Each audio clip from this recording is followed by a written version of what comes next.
الحمد لله رب العالمين، وصلى الله وسلم وبارك على سيد الأولين والآخرين محمد وعلى آله وصحبه أجمعين.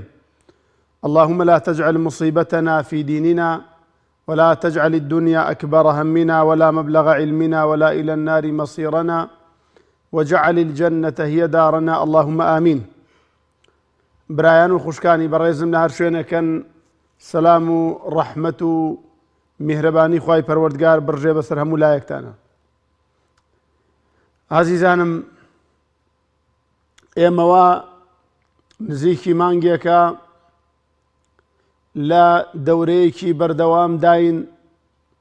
ئەم دەورە کۆتایی دەورەکە، نەتیجەی دەورەکە لە دوای ڕەمەزانەوە دەرەکەوێت هەر یەکێک لە ئێمە کە ئەو عیبادەت و بەندایەتیانەی کردوویەتی خوای پەروەردگار لێی وەرگردووە یان لێی وەرنەگردووە. زانایانی ئیسلام ڕەزا و ڕەحمەتی خوایان لێ بێ فەرموون هەر کەسێک بێوێ بزانێ خوای تەعالا حەجی لێ قەبوڵ کردووە، یان عەمرەی لێ قەبوڵ کردووە، یان مانگی ڕەمەزانی لێ قەبوڵ کردووە، ئەبێ دوای تەواوبوونی مانگی ڕەمەزان ئەم ئینسانە وەکو پێش ڕەمەزان نەبێت. واتە ئەو مامەڵە خراپانەی کە هەیەی بەشێکی واز لێ هێنابێت لە ڕووی مامەڵە لەگەڵ دەوروبەریدا، و هەروەها لە ڕووی پەرستش و عیبادەتەوە. عیبادەت گەلێک زیاد بکە، بەندایەتی گەلێک زیاد بکە و هەندێک تاوان واز لێ بێنێت. ئەوە نیشانە و بەڵگەی ئەوەیە کە خوای تەعالا ئەو ڕۆژی مانگی ڕەمەزانەی قبول کردووە. و ئەگەر یەکێک لەم مانگی ڕەمەزانەدا هیچ فێر نەبوو بێت، ئەوە دیارە لە دوای ڕەمەزانیش ڕێک ئەچێتەوە هەمان تاوان و گوناه کە لە پێش ڕەمەزاندا کردوێتی خوا پەنامان بە. ئەو بەرابەڕێزەی کە ئێستا دانیشتۆ بە دیارمانەوە، ئەو خوشکە عەزیزەی کە ئێستا دانیشتۆ بە دیارمانەوە لە پێش ڕەمەزانە ئیلتیزاماتیان نەبووە، لەم ڕەمەزاندا خوشکی بەڕێزم حیجابی کردووە و لەچکی کردووە، برای بەڕێزە دەستی کردووەتە نوێژکردن و عیبادەت. لە دوای ڕەمەزان بەردەوام بوون لەسەر ئەم دینداریات بەڵگەی موسڵمانێتی تەواوتە.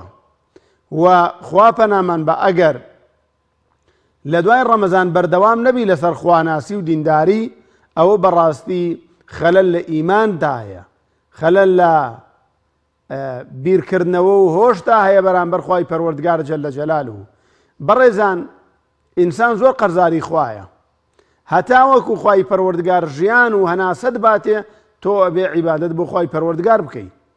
بۆیە ئەو کەسانەی کە تەنها لە مانگی ڕەمەزاندا خەریکی خواپەرستن و دوای مانگی ڕەمەزان واز لە عەبدایەتی و بەندایەتی هێنن بۆ خوا، بەڕاستی ئەو کەسانە کەسانێکن کە لە دین حاڵی نەبوون، مافی شەریعەت نادەن.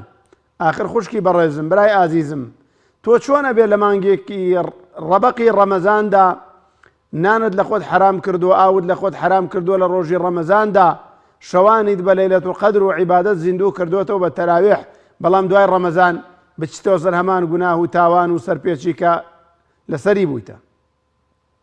زۆر خەتەرە برانی بەڕێزم.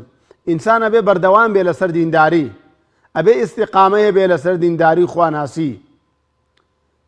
سەحابەیەک هاتە خزمەتی پێغەمبەری خوا صلی الله علیه وسلم، فەرمووی پێغەمبەری خوا شتێکم پێ بڵێ لە ئیسلامدا کە پرسیار لە کەسی تر نەکەم، یعنی ئەوەندە شتەکە گەورە بێ، ئەوەندە شتەکە عەظیم بێ، ئیدی دوای تۆ پرسیار لە کەسی تر نەکەم، لا ئەسئەل عنه ئەحەدًا بعدك، با لە دوای تۆ پرسیار لە کەس نەکەم.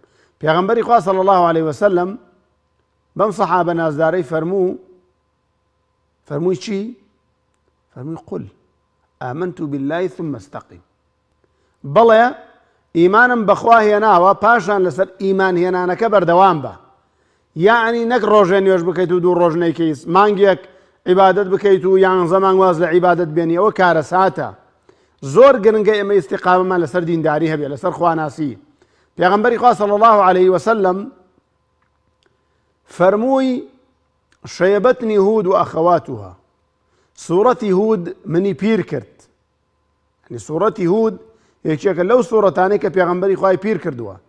مفەسرین ڕەزا و ڕەحمەتی خوایان لێ بێ لە باسی ئەو ئایەتەی لە سوورەتی هوددا لە قورئاندا کە پێغەمبەری خوای پیر کردووە ئەفەرمونون ئایەتی فەستەقیم کەما ئومیرت ئەو ئایەتە بووە چونکە ئەمە زۆر گرنگە بەڕێزان خوای تەعالا بە پێغەمبەرەکەی فەرمێ فەستەقیم کەما ئومیرت یعنی تۆ بەردەوام بە لەسەر دینداری لەسەر خواناسی ئیستیقامەتە بێ کەما ئومیرت وەکو چۆن خوا فەرمانی پێ کردووی نەک کەما ئەڕەت چۆن ئەتەوێ ئاوە نە ئینسان نابێت دینداری بکە وەکۆی کە خۆی ئەوێت ئەبێ بەڕاستی دینداری بکە وەکو ئەوەی کە خوای پەروەردگار لی داوا کردووە خوای تەعالا چۆنی داوا کردووە ئەبێ بەڕاستی من و تۆ ئاوا دینداری بکەین ئاوا خواناسی بکەین ئاوا ئیستیقامەمانە بێت کە ئینسان ئیستیقامەی بوو لەسەر دینداری خواناسی ئەوە بەڕاستی مژدەی زۆر گەورەی خوای پەروەردگاری بۆ هەیە لە کاتێکدا مژدەی خوای تەعالا دێبەهانایەوە کە ناڕەحەتترین کاتە کە کاتی سەرەمەرگە ئەو کەسانەی ئیستیقامەتیان بووە لەسەر دینداری خواناسی واعبد ربك حتى يأتيك اليقين جێبەجێ کردووە خوا بپەرستە هەتا وەکو مردن دێت واز لە خواناسی و دینداری نایەنن ئیستیقامەیان نییە ئیستیقامەیان هەیە نەک ڕۆژێ 20 ڕکات نوێژ بکەن و ڕۆژێکی تریش نەکەن ئەوە بەڕاستی زۆر کارەساتە جا ئەو کەسانی کە ئیستیقامەیان هەیە خوای پەروەردگار سوپڕایز و مژدەیەکی زۆر گەورەیان پێدا برایانی بەڕێزم خوشکانی ئازیزم تەماشای ئەم مژدە ڕەب العالەمینە بکە ئەم مژدە خوایە بکە بۆ تۆی بەڕێز کە ئیستیقامەتێ لەسەر دینداری خواناسی خوای تەعالا فەرمێ إن الذين قالوا ربنا الله ثم استقاموا أو كسانيك ألين الله خوامانا پاشان ثم استقاموا لسر أويك خواناسي دينداري استقاماني وبردوامن واتا روجي أمدي وروجي أو ديوناكن چونك أوك على ساعة إنسان هر روجي خريق اشتياق بيه يعني لكسابتي شا إنسان هر روجي خريق كسابتي بلو سرو ناقا بهيش يا دینداری شەروایە بۆیە ئەو کەسانەی کە ئیستیقامەیانێ لەسەر دینداری قالوا ربنا الله ثم استقاموا چیان بۆیە مژدەکان لێرەوە دەست پێکە سوپڕایزەکان لێرەوە دەست پێکە بە زبانی ئەمڕۆ یەکەم ئەوەیە کە تتنزل عليهم الملائكة لە کاتی سەرەمەرگدا لەو کاتەیە کە کەس نایاتە هاوارتەوە لەو کاتەیە کە هەرچی پزیشکی دنیاە کۆی کەیتەوە ناتوانێت ڕۆحەکەت بیجەڕێتەوە ئیلا ئەڕۆیت ئیلا ڕەبیکە مەساق بۆ لای خوا گەڕێیتەوە لەو کاتەدا خوای پەروەردگار مەلائیکەتی خۆیان نێرە مەلائیکەتی ڕەحمەت بۆ لای ئەو ئینسانە کە ئیستیقامەی بووە لەسەر دینداری پێڵێن تتنزل عليهم الملائكة ألا تخافوا ولا تحزنوا ئەم دوو مژدەی پێدەن ئەلا تەخافوا پێڵێن مەترسە لە تاریکی قبر مەترسە لە ناڕەحەتی قیامەت مەترسە لە حیساب و کتاب مەترسە لە ئاگری دۆزەخ مەترسە بۆ چونکە تۆ ئیستیقامەت بووە چونکە بەردەوام بووی لەسەر دینداری لە غەیری ڕەمەزانیشا خوات پەرستووە بۆیە یەکەم شت مەترسە لا تەخافوا وەکە مەترسە لە قیامەت ولا تەحزەنوا خەفەتیش مەخۆ لەوەی کە منداڵەکانت کێ بەخێوێکە بازرگانێکت کێ بەڕێوەی ئەبا دایک و باوکت کێ ئاگای لیانە بێ لەوەش خەفەت مەخۆ ألا تخافوا ولا تحزنوا وأبشروا بالجنة التي كنتم توعدون نحن أولياؤكم في الحياة الدنيا وفي الآخرة يعني بيان لين أو ملائكتان خواي پروردگار بەو کەسانی کە ئیستیقامەیان هەیە پێیانەڵێن مژدەی باشتیشتان لێ بێت وأبشروا بالجنة مژدەی باشتیشیانە دەنێ ئەم مەلایکەتانە ئەو ئینسانە کە ئیستیقامەی بۆیە بەڕاستی ئینسان کاتێک کە ئیستیقامەی نەبوو لەسەر دینداری زۆر کارەساتە یعنی برا بەڕێزەکەم خوشکە ئازیزەکەم لەو کاتەیە کە تۆ واز لە نوێژ ئەێنیت لەو کاتەیە کە تۆ واز لە فەرمانێکی خوا ئەێنیت کە خوا فەرمانی پێکردو کێڵە لەو کاتەیە نامریت کێڵە لەو کاتەیە ئەجەلی تۆ کۆتایی پێ نایە یعنی کێڵێ تۆ لەو کاتەیە تووشی حادیسەیەک نابیت کێڵە لەو کاتەیە تووشی جەڵدەیەک نابیت کێڵە لەو کاتەیە تووشی کارەساتێک نابیت یعنی کێڵە لەو کاتیاتۆ تووشیەوە نابیت و ئیدیتەوە ناتوانانی ئیمان بێنیتەوە. بۆیە برایانی بەڕێزم خوشکانی ئازیزم، ئامان هەرچیتان کردووە ئەو مەڵۆ و خەرمانەی لە ڕەمەزاندا گەورەتان کردووە، هەر لە ڕۆژی یەکەمی جەژن ئاگری پێوە نەنەن، ئاگادار بن. ئەم هەموو ئەزێت و ناڕەحەتی و برسێتی و تیونێتی و هیلاکیە کە لەم مانگی ڕەمەزانەدا ئەنجامتان داوە بە ئاسانی مەیدەن بەدەم باوە، چونکە کارەساتە. بۆی ئیستیقامەتانە بێ لەسەر دینداری خواناسی، ئیستیقامەتانە بێ. ئەو گەنجە بەڕێزانە کە لەم مانگی ڕەمەزانەدا گەڕاونەتەوە بەلای ڕەب العالەمین، ئەو خوشکە ئازیزانە کە لە مانگی ڕەمەزاندا ئیمان پاڵی پێوە ناون لە چکەکەن لە بەرخاتری خوا، لە دوای ڕەمەزان ئەم لە چکە فڕە نەدەی. خەڵک هەرچی وت لێی گەڕێ، وەڵڵا کەس نایاتە قەبرتەوە. خوشکە بەڕێزەکەم، کەس نایاتە قەبرتەوە. ئەمڕۆ بۆ خۆت حیجاب نەکەی و لە چک نەکەی، بەخوا بەیانی بە زۆر کفنەکە نەبەرت، بە زۆر حیجاب تەکەن، پێت خۆش بەیان پێت ناخۆش بێ. ئەو برا بەڕێزەی کە نوێژ ناکە و نایە بۆ مزگەوت، بەیانی مەیتەکەیەن بۆ مزگەوت ئەگەر خوا بە قسمەتی بکە.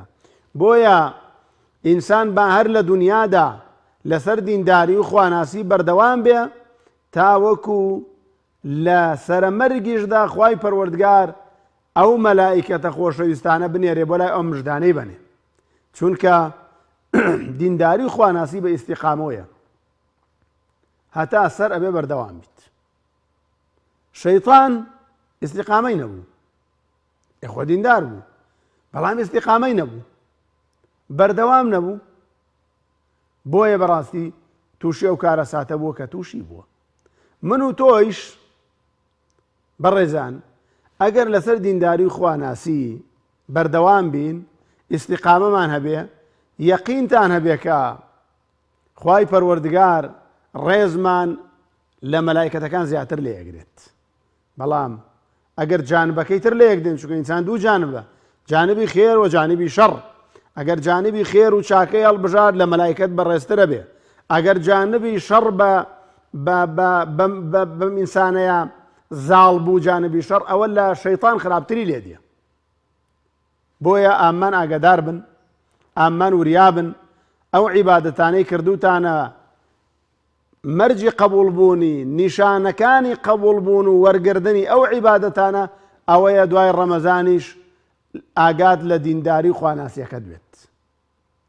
چونکە بەڕاستی کارەساتە ئێمە دوای ڕەمەزان بگەڕێنەوە سەر هەمان تاوان و گوناه و نوێژ نەکردن و سفوری زۆر کارەساتە. کێمان لەگەڵایە؟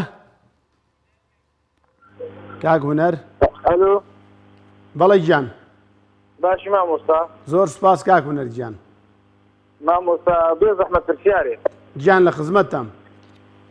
مامۆستا باوکم قاتی سەوەفانێتی. باوکت سەوەفانێتی؟ بەڵێ. زۆر عەزیە تێدا لە کاتی نوێژکردنە. ئایا لەسەر کورسی نوێژ بکات نوێژەکەی قبوڵە؟ لە کەیە وایە کاک هونەر؟ وەڵڵی زۆر دەمێکە قاتی سەوەفانێتی، بەڵام هەر چۆنێ بە زۆرش بێ زۆر نوێژەکە عەزیە تێدا تۆکی وشکە. دکتۆرشمان پێگرە لە سەوەفانێتی عەزیە تێدا لە کات نوێژکردنە. یا ڕەبی خوای تەعالا شیفای ئەو برا بەڕێزەمان باکە ئەو نەخۆشیەتی و ئەو بەڕێزانێکی کە گویان لێمانە هەمان نەخۆشییانە خوای تەعالا شیفایاندا ئینشاءڵڵا. وەڵامتە دەمەوە کاک هونەر بەسەر هەردوو چاو. پرسیارە تریژەکە زەحمەت گیان. من لەگەڵ باوکما دانشم، ئایا سەرفترا ئەگەر من بیدەم یان لەسەر باوکمە بیدا، کە من لەگەڵ ئەوە نانەخۆم و خێزاندارم. خێزانداری؟ بەڵێ. باوکت سەرفترت بدە ئینشاءڵڵا. وەڵامتە دەمەوە بەسەر چاو. خێزاندارم لەگەڵ ئەوانە دانشم نانەخۆم. سەرفترا ئایا لەسەر منە بیدەم یان لەسەر باوکمە؟ ئینشاءڵڵا بەسەر چاو وەڵامتە دەمەوە. دەست خۆشەوە بەسەر هەردوو چاو. بەسەر هەردوو چاو. کێمان لەگەڵا؟ خوشکە دیا؟ وڵی خۆشی مامۆستاگیان. عەلەیکم سەلام. خوشکە بەڕێزەکەم. دەستخۆشی لێکەمێ سەرکەوتن بۆ فاتم. خوای گەورە سەرکەوتووی دنیا و قیامەتت کات. دەستخۆشی بۆ برای بەشت کۆنتڵۆ. آمين يا رب العالمين. خوای تعالی بیان پارێزێ و جوندێ مەجهولان. يا ربي خويا سركوتي دنيا قيامتي أنك آمين آمين يا رب العالمين يا رب. مصيان دو برسار ما بەڵێ خوشکەکەم. يكم برسار أويا كم دزنيش بياني قد نيزاني أو رشت خواروا نيزاني بالرجوة أو دزنيش كينا قد أو رشت خواروا أو رجوي بطالبه نێزانی بە ڕۆژووە؟ لا والله يعني أقل أخونا بقولين دزنيش كل أخوة رمضان نية أو كل رشت خواروا فاردي. بەڵێ بەڵێ بەڵێ پرسیاری ترتەیە؟ برساري دوشم ما مصيان وتر سير كاتنيا ویتر دوشوني بله پرسیارەکە جەنابەتەرەوەیە؟ بله ویتر سێ ڕکات. من والله سير كاتا نفرك شغلة بينزل كاتا بەڵێ بەڵێ ئینشاءڵڵا وەڵام تەدەمەوە بەسەر هەردوو چاوم. زور دفاشي خوشكي كان لكم برازي جوا مني، خوشكي سركوتين دي. بردوان سر صوف أزا خوشکی بەڕێزی منی خوا بتپارێزێ. والله خوا بتپارێزێ. دایکی خوشکە ناز. والله موسى السلام عليكم. عليكي السلام ورحمة الله. موسى كان بسيار مني والله. لە خزمەتین خوشکی بەڕێزم. سپاس بكم. موسى بلين باكم وفاتي كردوا. بەڵێ خوای گەورە عەفوی سپاس بكم لي باكم بو هر أيود أمنا لنا لابن لباوشما انجا هين بما مصطفى أيوب مقرنو اترك بلين وفاتي نكر سبحان الله يكر يتر دو في المستقلتاوية تخواروا. بەڵێ بەڵێ داخشي شمتوشي كورونا بو مصطفيان دعوة هنا دعاء خيري بوبك سپاس بكم. ئینشاءڵڵا پرسیارەکەی باوکت مەبەست ئەو فرمێسکانە چییە؟ والله أنا صجع بس حكى بلين تو فاتك الحب سبحان الله وقرآن يفند لكم أنت على خيرك البلين. ئینشاءڵڵا خوای پەروەردگار شیفای ئەو خوشکە بەڕێزش دەدات ئێوەش ڕێنماتە دروستەکان جێبەجێ بکەن و ئەو شتانی کە بۆ و نەخۆشیە باشە بەهێزیەکات هەرچی کردو با بخوا ئینشاءڵڵا خوای تەعالا شیفایە دات بۆ خاتری ناوە جوانەکانی خۆی بۆ خاتری ئەسما و سیفاتی خۆی یا شافی يا شافي يا شافي شفاء خوشك برا زمان يا رب العالمين. يا ربي خواي جورا الشفاء به. كدايما خوف باك مع نوبينين هم ما انتم تخشكين كخير في بنين دايما باكم بلين تزيج كريد شيني كي خوش يعني واخوا بلين نيجك امشتاني ما صيجت. قرآن تفسيري وخواي كردوا احياء عند ربهم يرزقون. ان شاء الله لا اخواي پروردگار زیندو خواي تعالى وناخوشي ونراحت يعني كبسرات وبكردوا كفارته بلي شهادتي لك ان شاء الله. والله ما صار خد بالك يكون خوش نبي خواه بالتعريف يا ربي خواه. خواه سر برزت كا خوش كا عزيزك. يا خواه محفوظ. خواه كمان صاجن دي خواه حافظ. خوشكي برزي مني خوالت رازي بت. خوشكا جيران. جان قربان دمد ما صادقة كلمة بقربان دمد شاوركني كاكا. بس سر حردو تشاون خوشكا جيران. كاكا جان أمي مرة ساعات يكوني مرة زيالة بدرجة كمان. چی بەردەرگاکەتان؟ زيالة درجة حوش مان. درا لە دەرگای حوش. بلى كروش من دلوقتي مشاكم عافيتك برد جوان ناسك مش مستنو قلت شيلك ما تبكى. منش كتش جوانك وانت مرة بقرب بيش انت اللي دراسي بدلك بخوا وخواي زورا ما رمزاني سميت بس تعلم باتي ام داتي. ايش خيلتم اسبوع سواء كان جويني مرة قريت واحد من عالم درجة جلال كتش جوانك والله نهزر كل بلين شي بخوا خوش كرتم. أجا راسي أو في بدأ. بەڕۆژوو نەبوو. ما جابتم بروجيني تنيوتم بداخوا ما مصاب بحكي أو خاطسيام جمع جورو على كل نكات جورو تنام كنا ربهم خيسين زغفيتهم. رجعوتم مرة خوا حافظ ودا بروجيني خوا حافظ جدي. يا كرم فلاحني يا. ئاویشت پێدا؟ أو في ندا. ئاوت پێ نەدا؟ لا والله يسلم بعني مرة جت مراق ذكي. ئینشاءڵڵا وەڵام تدەمەوە بەسەر چاوم بەسەر هەردوو چاوم خوشکە جێران. أي أتواني أقرر بقرآن بلا أتواني الرجل بقريس السماء مساء يا وين الرجل نقري شيء كيرواني أو حبست جوانك بلو. خوالتك جا کێڵە لە عوزری شەرعیانە بۆ دایکەکەی دایکم. شنو من أو نخرج على البوم. ئەیوانێ جار کەسێ داوای ئاو بکە و نەیدێنی قورە کێڵە عوزری نەبوو بە تایبەتی خوشکان. ئینشاءڵڵا وەڵام تدەمە خوشکە جێران بەسەر هەردوو چاوم. قربان ئەو چاوتە مامەسا چاو ڕاستی برای گەورەی عەزیز نەخۆش بیاخوا خوا بتپارێزە خوشکە سەر بەرزەکەم. دایکی ئادەم عەلەیهی سەلام، دایکی ئادەم بەڵێ بەڵێ مامۆستاگیان فەرموو خوشکە بە ڕێزەکەم. سەلام عەلیکم مامۆستاگیان باسی؟ عەلەیکی سەلام وەڕەحمەتوڵڵاهی وبەرەکاتوه. فەرموو مامۆستاگیان باسی؟ الحەمدولیلا. خوا وڵی بتپارێزە. مامۆستاگیان پرسیارێکم هەبوو. لە خزمەتان بەس تەلەڤیزۆنەکە تۆزێک کەسکە من زۆر سوپاس دەکەم. باشە؟ دوێنێ زۆر دانیشتم.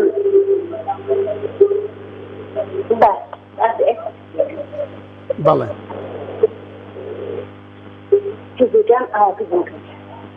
مامۆستاگیان گیان والله دێنێ زۆر دانیشتم کەچی سبحانەڵڵا دەوری سەعات دوو خەوم لێکەوە منم خەفەت خواردووە مشەوەڵێن لەیلەتوڵ قەدر بووە. چۆن کێوتی لەیلەتوڵ قەدر بووە؟ بۆ نووسراوە. کێڵە لەیلەتوڵ قەدر بووە؟ نازانم لێنێ وایانەوە پێشەوە زۆر دانیشتم تر دوایی نەبووە قسمەتەوە پرسیارێکیانە پرسیاری دووهەمیشم قورئان خوێنم بەس زۆر غەڵەتەکەم لە قورئانەکە ئەمەیە دیکەم بە قەڵەم قورئان هەر یعنی لە قورئانەکە بیخوێنم و گوێ لێ بگرم ئایا وەکو ئەوە وایە کە خۆم بیخوێنم؟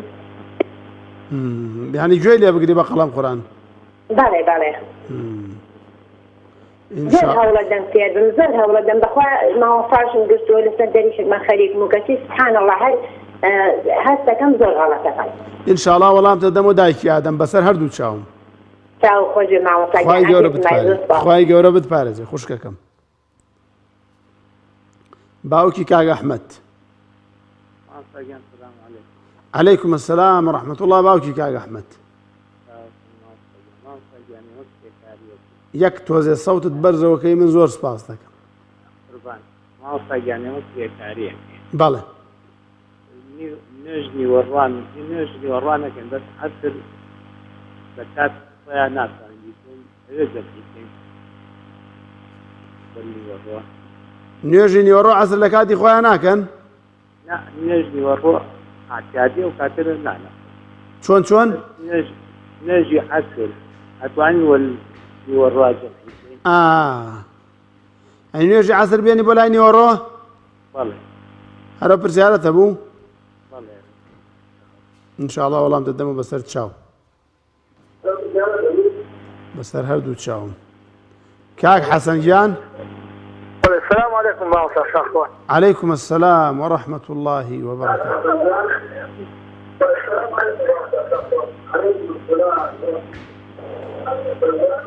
مامۆستا پرسیارێکمان هەیە. لە خزمەتان بەڵام لە تەلەڤیزۆنەکەەوە گوێم لێ مەگرە بۆی دەنگ نەداتۆ سپاس دەکەم کاک حەسەن گیان. بەس سەر چاوی تۆزێک کزێکم. خوا لێت ڕازی بێ. باش بەڵێ بەڵێ باشە. مامۆستا پرسیارێکمان هەیە. بەڵێ. پرسیارەکەمان ئەوەیە ئیسە بڵێن من تۆزی سەوەفانم هەیە کاتێک کە نوێژەکەم بۆ لەو تا ئیسە لەبان کورسیدان نەشتمە کە بلامە لەبان کورسی دانستم گوناحبار نابنەوە. بەڵێ بەڵێ. هەرەو پرسیارەتە بوو کاک حەسەن گیان. بەڵێ کاکە شاخەوان گیان. یا ڕەبی خوای تەعالا شیفات بات. دەستی باشەکەم بۆ خاتری ناوە جوانەکانی خۆی خوای تەعالا شیفای قاچەکانت بە. ئینشاءڵڵا وەڵام دەدەمە. کاک ئەدیب گیان. السلام عليكم. عليكم السلام ورحمة الله وبركاته. ما وصي نجي بعد التسبيح وجماعتي كي باشا يا وسيمية. بلا بلا بلا صلاة التسبيح. صلاة التسبيح. بلا أرى بسيارة أبو. ما وصي زكاتي وشي كثير أشياء. يعني هو السلفاني كثير صرفا. بو أمي دعوة معيشة أشياء أنا. زكاة بكي أشياء. بله ما وصيان جان قوم خادم مزبوط مش خزانم يعني مدي مراب كان أي وقت من خيري أغير يعني عواجب وقت زيدان هيك فاقوا قدم مزبوط بوچی ولمزبوط خادمهم خزانش تاوكاري تكا خزان تاوكاري مدام زان يجدنا خير مغير أري والله أوني جات كاك أديبيان يعني أجر إنسان يك مالي خوا باك وكاتو بلي خواي تعالى رزيلي نقري والله مجدي بريا زور خير يك بتايبتي لكاتيكا أو باريش ورناقري وتو هالخدمتي شيكا یعنی وەکو کەسێک نییە کە تاعین بوو بێ بۆیە مژدەی بەرێ ئەرە وەڵڵا خوای تەعالا زۆر زۆر خێرێگە دوعای خێری بۆکەین زۆر کارێکی پیرۆزە کاکاک ئەدیب يا ربي خوالي قبول كان دعاء كمان بقول من دار ماني بس خوالي بقول من صلاة ما بيبدأ إن شاء الله من دالي صلاح خوالي بخاتينا وجوانا كان يخوت يا رب العالمين دعاء من برابر الزمان قبولك يا ربي خوالي من دالي بيو بخشي خوالي آميني مسلمانك من بو جراك يا رب العالمين يا ربي خوالي تعالى من دالي صلاح تان بيو بخشكاك أديبيان کۆتا پەیوەندیمان باوکی دادەڕەیان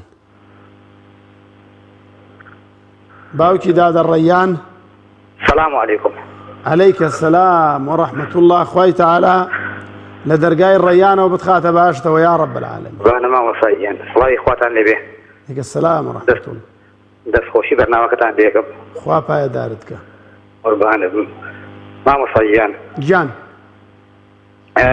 زەکات سەرفترا زەکات و سەرفترا کاتێک بدەوێت زەکاتەکە یا سەرفترەکە بدەیت ئەبێ بە کەسەکە بڵێ یا پێی نەڵێیت بەڵێ بەس ئەو پرسیارەمان هێوا مەساجە ئینشاءڵڵا وەڵامتە دەمەوە یانێتی دڵ حسێبا یا چۆن نییە بەسەر هەردوو چاوم چاوەکە مامۆساجیان خوای گەورە بتپارێزی یا ڕەبی خوای تەعالا بتپارێزی بە ئومێدی ئەوەین کە هەموو لایەکمان ئیستیقامەمان هەبێت لە دوای ڕەمەزانیش بەرایان و خوشکانی ئازیزم دێمە سەر پەیوەندیان بە ڕێزانە چونکە کاتمان کەم ماوە و داوای لێبوردن لەو خوشکە بە ڕێزانە لەو برا ئازیزاناکەن کە پەیوەندەکانیان وەرنەگیراوە بەهۆی زۆری پەیوەندیەوە خوای تەعالا بیان پارێزی یا ڕەب بە ئومێدەوەی کە بتوانین لە شوێنێک لە شوێنەکانی بەرنامەی وەڵامی ئەوانش بدەین کە پرسیارە نەبوو بێ کاکوونە چەند پرسیارێکیەوەی کە لە پرسیارەکانی باوکی تووشی نەخۆشی سەوەفان بۆ لەسەر کورسی نوێژەکە یا ڕەبی خوای تەعالا شیفای بە برای ئازیزم خوای تەعالا عیبادەتی داوا کردەوە لە ئینسان بەپێی تااقەتی ئینسان لا يكلف الله نفسا إلا وسعها يعني خوای تەعالا ئەو خوای کە نوێژی داناوە لەسەر ئینسان ئەو خوایش ئەو نەخۆشەی ناردووە بۆ ئینسانە ئەو خوایش عوزری بۆ داناوە بۆیە لەسەر کورسی نوێژەکە یان لە ئەرزان نوێژەکە یان لەسەر پشتی نوێژەکە هەر چۆنێک باوکی بەڕێزت بۆ یەکرێ بە تایبەتی کە ئێستا قاچی ئێشێ دروستە هیچ ئیشکالێکی تێدا نییە با خۆی عەزیەت نەدا مادام بە پێوە نوێژی کردووە لە کاتی لەشساغیدا ئێستا لەشساغەکەی نەماوە خوای تەعالا هەمان ئەجر و پاداشتی بۆ نووسێ بە نەسی فەرموودەی پێغەمبەر صلی الله عليه وسلم با خۆی بێتاقەت نەکا بەڵێ دروستە هیچ ئیشکالێکی تێدا نییە و پرسیاری دووەمی کاکوونەرەوەی لەگەڵ باوکیا دانیشێ خێزانی هێناوە ئایا سەرفتری لەسەر باوکێت یان لەسەر خۆتی نا مادام خێزانت هێناوە و ئێستا خاوەن ماڵ و منداڵیت ئەوە سەرفترت لەسەر خۆتە سەرفتری خۆت و خێزانت لەسەر خۆتە باوکی ژست بۆ خۆی سەرفتری خۆیدا جەنابیشتان سەرفتری خۆتان ئەدەن برا ئازیزەکەم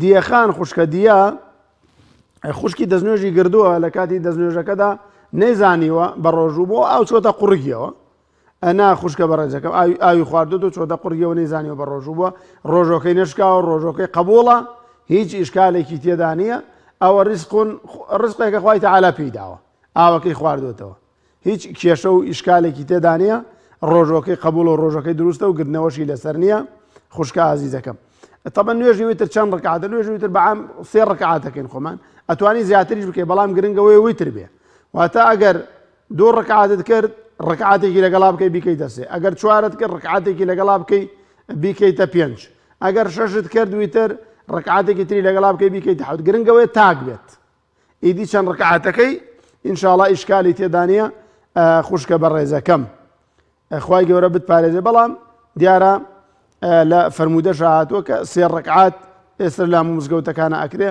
جێی ئیشکال نیە ئینشاءڵڵا کە ئینسانەوە بکات دایکی ناز ئەم خوشکە بەڕێزەمان باوکی مردووە ئەڵێ لە کاتی مردنا لە سەرە مەرگدا خوای تەعالا عەفویکە فرمێسک ذیکری ویردی خوای کردووە فرمێسک بە چاوی هاتووەتە خوارەوە طبعا فرمێسک بە چاو هاتنە خوار لەوە چێ ئەگەی لەو حاڵەتە بوو بێ لە دەوروبەری کە خەڵک بێ تاقەتە ئەوان گریا بێتن ئەمیش هەست بە و گریاناکە طبعا لە کاتی سەرە مەرگدا لەوە چێ بۆ ئەوە گریاوێ بۆ ئەوە فرمێسکی ڕشت بێ مادام دەمی بە زیکر بۆ بە یادی خوای پەروەردگار بووە ئەوە بەڕاستی شتێکی زۆر گەورەیە. ئینسان ئەگەر کۆتا وشەی لا ئیلاها ئیلا الله بێ دەخەلە الجەنە ئینشاءالله خوای تەعالای خاتە باشتی بەرینی خۆیەوە. خوای تەعالا لە باوکی بەڕێزت خۆش بێ. خوای پەروەردگار بۆ خاتری ناوە جوانەکانی خۆی شیفای نەخۆشتان بدات بە تایبەتی ئەو خوشکت کە نەخۆشی کۆڕۆنایەتی. خوای تەعالا شیفای عاجلی بۆ بنێرە یا رب العالمین. خوشکە جەیران ئەڵێ دراوە لە دەرگا نیوەڕۆ کە دەرگام کردوتەوە کەسێکی سوالکەر بووە کە ئەمڕۆ ئەگەڕێن بە شوێنەکاندا ئەم سوالکەرە داوای پەرداخی ئاوی لێ کردو منیش پێم نەداوە لەبەر حورمەتی مانگی ڕەمەزان تەبەن پێ نێداوە ناو خوشکە لەوا چێ غەیری ڕەمەزان بۆیە شەربەتیشی بدایە پێی وە نییە شتی ترشی بدایە بەڵام وەکو حورمەتێک بۆ مانگی ڕەمەزان ئاوەکەی پێ نەداوە و ئەو کەسێک کە داوای ئاوەکەی لێ کردی خوشکە بەڕێزەکەم ئەگەر عوزری شەرعیشی هەبێ بۆ ئەوی کە بە ڕۆژوو نیە بووە یعنی لە شەرع عوزریشی هەبوو بێ مادام تۆ بۆ حورمەتی مانگی ڕەمەزان ئەم ئاوت پێ نەداوە بۆ ڕێزی مانگی ڕەمەزان ئەم ئاوت پێ نەداوە لای خۆی تەعالا پاداشت بۆ نووسێ خوشکە بەڕێزەکەم هیچ دڵی خۆت بێتاقەت مەکە هیچ خەفەت مەخۆ جا خۆ لە سەحرایە نێ گەرەوە پەرداخە ئاوی تۆ نەبێتە لە توێنیا بخین کێ نا هیچ ئیشکالێکی تێدا نێ خوشکە بەڕێزەکەم تۆ ڕێزت لە مانگی ڕەمەزان گردووە بریا ئاوەکەت بدایە پێی لاوەچ عوزرێکی بێ بەڵام تۆ مادام حریز بوویتە لەسەر ڕێزی مانگی ڕەمەزان ئینشاءالله خوای تەعالا ئەجر و پاداشتە بۆ نووسێ خوشکە سەر بەرزەکەم خوای پەروەردگار بتپارێزێ. دایکی ئادەم ئەم خوشکە بەڕێزەمان باسی وەکە کە دوێنێ شەو لە شەوی 27 دانیشتووە خەوی لێکەوتووە سەخەفەتی پێخۆم طبعا بەڕێزان لەیلەتول القەدر بە معنایەوە نایە کە تۆ نەخەویت ئاگادار بن لەیلەتول القەدر ئەوە نییە بڵێ وەڵڵا ئەبێت چاوم ئاوا کراوە بێ لە ئێوارەوە حتا مەطلعی الفەجر ناوە نییە جاری وایە کاکە ئەم خەوە عوزر ینی بەڕێزان خەو عوزرە یعنی خەو خوای پەروەردگار نعمەتێکە داوەتی بە ئینسان ئێکە ئەم ئینسانە خەوی لێکەوێت خۆ بە فەرمانی خوا خەوی لێکەوێت بۆیە خوشکە بەڕێزەکەم خوای تەعالا ئەجر و پاداشت بۆ چونکە نیەتەکەتە بووە نیەتت بووە کە ئەم شەوی قەدرە 27 ڕەمەزانە دانیشیت خەوت لێکەوتووە خوای تەعالا مامەڵە لەگەڵ نیەتەکە داکات ئینشاءالله خوای تەعالا بۆ تەنووسێت دڵت خۆش بێ خوشکە سەربەرزەکەم. ئەوە پرسیاری دووەمیەوە بووکە لە کاتی قورآن خوێندندا هەڵاکە قەڵەم قورآن بەکار بێنێت تەمەنە قەڵەم قورآنە بەڕاستی مەلایەکە بۆ خۆی وەکو ئەڵێن یعنی هەموو قورآن بە جوانترین شێوە ئەخوێنێتەوە بۆت وەتوانی خاوی کەیتەوە گوێی لێ بگریت چەند جارێ دووبارەی کەیتەوە مامۆستایەک ئەگەر 5 جار قورآنی پێ دووبارە کەیتەوە توو ڕابێ و 10 جاری پێ دووبارە کەیتەوە تووڕە نابێ بەڕاستی ئەوە ناچی بۆ لای لە ماڵەوەی لەگەڵ تا ئیشێکی زۆر باشەکەی هەر ئەوەندە قەڵەم قورآنەکەی لێدا گەر ناتوانانی بیخوێنیتەوە گوێی لێ بگرە و خەتمت بۆ حسێبە هەر گوێی لێ بگرە السامع كالقارئ خەتمت بۆ حسێبە ئینشاءالله بەڵام هەوڵدا هەر بیخوێنە وردە فێرە بیت وردە ڕادی قورآن وشەکانی زۆری لە یەکەچن یعنی زەمەیە تا کۆتایی زەمەیە فەتحەیە کە هەر ڕاهاتی لەسەری ئیدی هەڵە ناکەی خوشکە سەربەرزەکەم خوای تەعالا پاداشت زیاترە داتەوە چونکە بەڕاستی و کەسێک قورآن نەخوێنەوە هەڵاکە هەر بەردەوامیشە لەسەری خوای تەعالا پاداشتێکی باشی ئەداتەوە. باوکی کاک ئەحمەد فەرمووی کرێکاری یەکەم ئیشەکەم ئەگەر نوێژی عەسر بێنم بۆ لای نیوەڕۆ گوناهبار نابم طبعا نوێژی بەجەمع قەسر بۆ سەفەرە ینی کورتکردنەوە بڵێ نیوەڕۆ دوو ڕکات بکەی عەسریش دوو ڕکات بکەیت و جەمعانەکەی قەسر و جەمع ئەو بۆ سەفەرە بەڵام جەمع بۆ حەضەرە ینی تۆ عوزرێکتەیە خوشکێکە میوانێکی زۆری هەیە خوشکێکی برایەکی بەڕێزە خوشکێکە ڕوا بۆ عیادە مەجای نوێژی نییە بەڕێزێکە خەریک کەسابەتێکە مەجای نوێژی نییە زۆر سەری قاڵە ئەوە دروستە جەمع بکات ینی جەمعکردن دروستە لەو کاتانەیە بەڵام تۆ هەوڵدا هەموو کاتێم جەمع مەکە چونکە ئەم ئیشەی تۆ ڕۆژانەیە ینی ئەم ئیشەی تۆ بەردەوامە ئەم بەردەوامیە نابێت تۆ وای لێ بکەیتر نوێژی عەسر هەر نەکەی هەر بێنی بۆ لای نیوەڕۆ بەڵام ئەگەر کاتێک لە کاتەکان زانیت کە زۆر مضایقەبی زۆر کاتت نابێ ئەو کاتانە ئینشاءالله دروستە برا عەزیزەکەم جەمعەکە بکەیت بەڵام هەموو کاتێ مەیکە. کاک حەسان هەر فەرمووی سەوەفانمێ لەسەر کورسی نوێژەکەم گوناحنە وەڵا گوناحبار نابێ برا بەڕێزەکەم وەکو لە جوابی کاکوونەرە وەڵامدا و گوناحبار نابیت خوای تەعالا لێت قبوڵەکە خوای تەعالا لێت وەرەگرێ فاتقوا الله ما استطعتم لا يكلف الله نفسا الا وسعها خوای تەعالا داوای لێ کردووی کە لە عیبادەتدا بەو شێوە عیبادەت بکەی کە ئەتوانیت ئەتوانی بە پێوە نوێژکەی نوێژکە ئەتوانی بە دانیشتن و نوێژکە نوێژکە ئەتوانی بە پاڵکەوتن و نوێژکە نوێژکە یعنی چۆن بۆت ئەگونجێ ئاوا نوێژەکەت بکەین ئینشاءڵڵا برا عەزیزەکەم. کاک ئەدیب پرسیاری نوێژی سەڵات و تەسبیحی کرد. دیارە نوێژی سەڵات و تەسبیح بەتەنها بکرێ باشترە.